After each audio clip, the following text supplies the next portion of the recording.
Hello అండి, ఎంతో టేస్టీగా ఉండే వెజిటేబుల్ కిచిడి ఈజీగా క్విక్గా టేస్ట్గా ఎలా చేయాలో చూద్దాం. ఇప్పుడు ప్రతిదీ కూడా తక్కువ టైంలో చేసేద్దాం.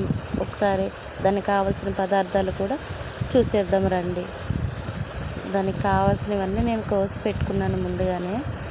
ఒక సైజు చిన్ని జాజికాయ, షాజీరా, మూడు మరాఠీ మొగ్గలు, 5 యాలకులు, 4 చెక్క, లవంగాలు, మిరియాలు, స్టార్ అనాస. నేను మిల్ మేకర్లు వేసుకుంటానండి, మా ఇంట్లో పిల్లలు తింటారు. ఇక అల్లం వెల్లిపాయ పేస్టు, పెరుగు, కొత్తిమీర, 3 పెద్ద ఉల్లిపాయలు, ఒక పెద్ద సైజు క్యారెట్, ఒక 4-5 బంగాళదుంపలు కోచికి తీసి పెట్టుకున్నానండి, 3 టమాటాలు, ఇంకా మిర్చి. ఇప్పుడు ప్రాసెస్ ఎలా చేయాలో చూసేద్దాం రండి. నేను 1 కేజీ కుక్కర్ తీసుకుంటున్నానండి.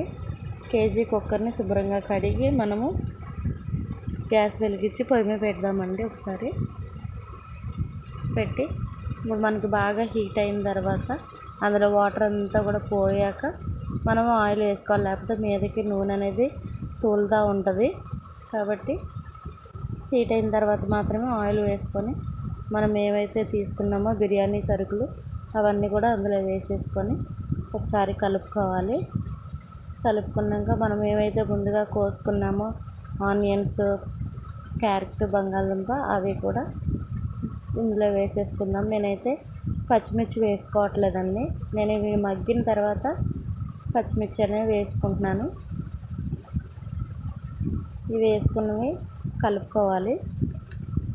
ఇవి మనము వేసుకున్నప్పుడే కొంచెము మనకి వాటికి సాల్ట్ పట్టాలంటే మనము కొంచెం సాల్ట్ వేసుకోవాలి. అప్పుడు తినేటప్పుడు క్యారెట్కి, బంగాళదుంపకి ఉప్పు పట్టి బాగుంటుంది. కొంచెం సాల్ట్, మరీ ఎక్కువ కూడా కాదు, కొంచెం సాల్ట్ వేసుకొని మనము లైట్గా కలుపుకోవాలి. బాగా కూడా తిప్పకూడదండి. మనము కొంచెం అట్లా లైట్గా కలిపేసుకొని పైన ఒకసారి మూత పెట్టుకుందాము. క్లోజ్ చేయకోకుండానే మామూలుగా మగ్గటానికి మాత్రమే పెట్టుకోవాలి. ఒకసారి ఓపెన్ చేసి చూసుకుందాం. చక్కగా మగ్గిపోతున్నాయి కాబట్టి ఇప్పుడు మనము ఏవైతే వేయలేదో టమాటా, మిర్చి అవి కూడా ఇప్పుడు వేసేసి అందులో కలిపేసుకుందామండి. మనం ఏంటంటే మిర్చి, ఉల్లిపాయ, బంగాళదుంప వేసిన తర్వాత టమాటాతో పాటు వేస్తేనే మనకి ఘాటు అనేది కొంచెం పడుతుంది. అవి మగ్గిన తర్వాత అల్లం వెల్లిపాయ పేస్ట్ నేను 3 టేబుల్ స్పూన్స్ వేసుకుంటున్నానండి. మంచి ఫ్లేవర్ఫుల్గా కొంచెం ఘాటుగా ఉండాలంటే అల్లం వెల్లిపాయ పేస్ట్ ఎక్కువ వేసుకోండి, బాగుంటుంది. నేనైతే ఎక్కువ వేసుకున్నాను, 3 టేబుల్ స్పూన్లు వేసుకున్నాను. అల్లం వెల్లిపాయ పేస్ట్ వేసుకొని కలుపుకోవాలి. అసలు అల్లం వెల్లిపాయ పేస్ట్ వేసేటప్పుడు వస్తుంది, మంచి అరోమా వస్తుందండి. ఇప్పుడు మనం మిల్ మేకర్స్ కూడా వేసుకుందాం. మీకు ఇష్టం లేకపోతే స్కిప్ చేసేసేయండి. మేమైతే మిల్ మేకర్స్ ఇంట్లో పిల్లలు తింటారు. అలాగే కొంచెము పసుపు, అలాగే కొంచెం చిటికెడు కారం వేస్తున్నానండి, మరీ ఎక్కువ కూడా వేయట్లేదు. కలుపుకోవాలి. అడుగు పట్టకుండా కలుపుకోవాలండి. మనం అల్లం వెల్లిపాయ పేస్ట్ వేసినప్పుడు ఏంటంటే అడుగు పట్టేస్తుంది కాబట్టి సిమ్లో పెట్టుకోవాలి. ఇట్లా కలిపేసుకొని ఒకసారి మగ్గిందా లేదో చూసుకొని ఇప్పుడు పెరుగు, కొంచెం ఉప్పు వేసుకొని అలాగే మనం పెరుగు కూడా వేసేసుకుందామండి. పెరుగు వేసుకొని కలుపుకుందాము. కిచిడి మనం చేసేటప్పుడు పెరుగు వేయకపోతే మనకి ఫ్లేవర్ అంత టేస్ట్ అనేది మనకి తెలియదండి. నేనైతే పెరుగు వేసుకుంటున్నాను. మా ఊళ్ళో ఎవరు చేసినా, నేను చేసినా పెరుగు అనేది ఖచ్చితంగా వేస్తాము. చాలా బాగుంటుంది పెరుగు వేస్తే మనకి టేస్ట్. ఇప్పుడు కొత్తిమీర కూడా వేసేసుకుందాము. బిర్యానీలో కొత్తిమీర లేకపోతే ఎలా అండి? అదే కదా మనకి మంచి టేస్ట్ వచ్చేది. నేను కేజీ బియ్యం తీసుకున్నాను, దానికి నాకు 2 లోటాలు వచ్చింది, పెద్ద సైజు. అందుకని ఇప్పుడు 4 లోటాస్ వాటర్ వేసుకుంటున్నానండి. నేను వేసేసుకొని ఒకసారి కలిపేసుకొని మనము ఉప్పు మనకి సరిపోయిందా లేదనేది టేస్ట్ చూసుకుందామండి. నాకు సరిపోలేదు కాబట్టి నేను మళ్ళీ వేసుకుంటున్నాను. మొత్తం వాటర్కి, పులావ్కి సరిపడా వాటర్ వేసేసుకొని మనము అట్లా పొంగి వచ్చే వరకు అలాగ మామూలుగా పెట్టి ఉంచాలి, అంతేనండి. చూడండి బాగా మసాలా వచ్చేస్తుంది నాకైతే.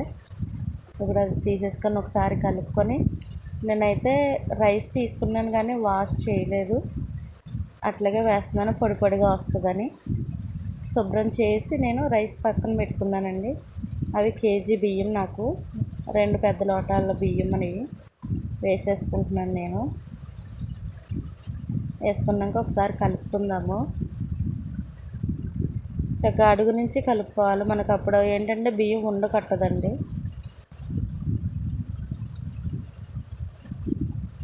ఇప్పుడైతే కలుపుకున్నాక ఒకసారి అలా పైన ఒకసారి మూత పెడదాము. క్లోజ్ చేయొద్దు, మూత జస్ట్ అట్లా పెడదామంతే. మనకు పొంగు వచ్చిన తర్వాత అప్పుడు మూత పెట్టాలండి. చూడండి ఎంత బాగా ఉడుకుతుందో. ఇప్పుడు మూత తీసుకొని మళ్ళీ ఒకసారి కలుపుదాము. ఉండగట్టకుండా కలుపుకోవాలి.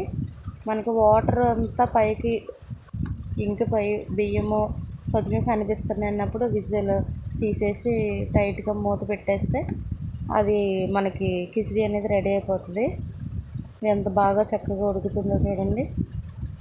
ఇప్పుడైతే విజిల్ తీసేద్దాం మనము. విజిల్ తీసేసి ఇప్పుడు క్లోజ్ చేసేద్దామండి.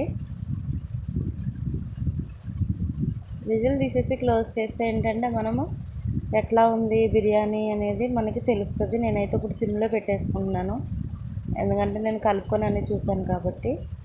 ఇప్పుడు ఉడికింది కాబట్టి నేను మూత తీసేది చూస్తున్నానండి. ఇంకా కొంచెం వాటర్ ఉంది.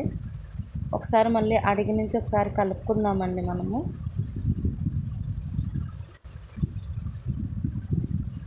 అడిగి నుంచి కలుపుకుంటే కింద ఉడుకుతుంది, పైన ఉడుకుతుంది కదండి. మనము కింద నుంచి ఒకసారి కలిపితే అంతా కూడా లెవెల్ చేసుకోవాలండి. ఇప్పుడు ప్రతిదీ కూడా చక్కగా ఆవరికి పైన ఉడుకుతుంది, కింద కూడా ఉడుకుతుంది కాబట్టి ఇప్పుడైతే మనము కుక్కర్ మూత అయితే క్లోజ్ చేసేసుకుందాము.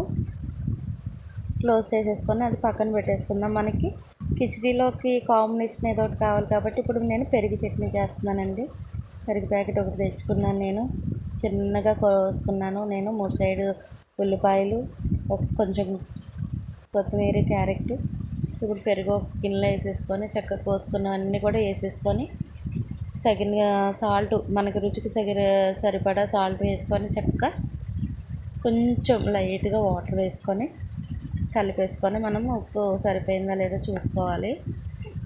కిచిడీలోకి కాంబినేషన్ ఏదైనా ఉంది అంటే అది కిచిడీ మనకి పెరుగు చట్నీలేనండి, చాలా బాగుంటుంది. అదైతే తయారైపోయింది కాబట్టి ఇప్పుడు మనం కిచిడీ కూడా చూద్దాము. వెజిటేబుల్ కిచిడీ రెడీ అయిపోయింది. నాకైతే చాలా చక్కగా ఉడికిపోయింది, పలుకులుగా, అలాగని గట్టిగా కూడా లేదండి. చక్కగా తయారైపోయింది మనకి కిచిడీ. చాలా తక్కువ టైంలో మనకి త్వరగా టేస్ట్గా తయారవ్వాలంటే సండేస్ టైము బ్యాచిలర్స్ కానీ ఇంట్లో ఎప్పుడైనా తినాలనిపించినప్పుడు పిల్లలకి ఇట్లా సింపుల్గా చేసి పెట్టండి. ఎంత చక్కగా ఉంటుందంటే చాలా ఇష్టంగా తింటారు. చాలా తక్కువగా స్పైసీస్తో చాలా బాగుంటుంది. నాకైతే చాలా బాగా కుదిరిందండి. మీరు కూడా మీ ఇంట్లో ఒకసారి ట్రై చేయండి. మీరు చేసుకుంటారు కాబట్టి మీ పిల్లలకు కూడా ఇట్లా తయారు చేసి పెట్టండి. Thank you all, bye bye.